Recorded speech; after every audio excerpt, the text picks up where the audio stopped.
Micheal Briggs from bonafide boxing and kickboxing here. Just want to say, when you're hitting these are always good tools. However, they're somewhat predictable. As I'm hitting this object, it's not going to move on a 3D plane. Ben Askren moves on 3D planes. It occasionally moves around, but it never changes levels. What if we're dealing with an opponent that changes levels? Now we have to deal with something on more of an actual 360. A lot of times we have opponents that do that, but also if you remember from famous games, we have a floating head as the final boss.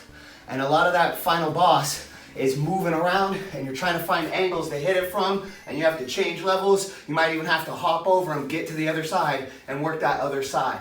Remember guys, that floating boss is something that most people aren't used to dealing with unless we're playing those games. Now we're gonna have to deal with it today.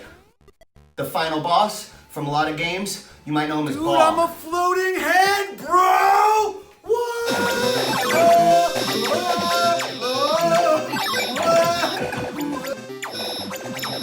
Now we have to deal with the floating head that can change angles and hit from actual 360. So instead of just dealing with something on this single plane here, now it can actually change levels, and you have to change your own level or hit angles yourself as you move. Finding here it is, making sure at a time your shots so you don't get caught with your hands down like this trying to throw punches. I remember the video game boss being more difficult.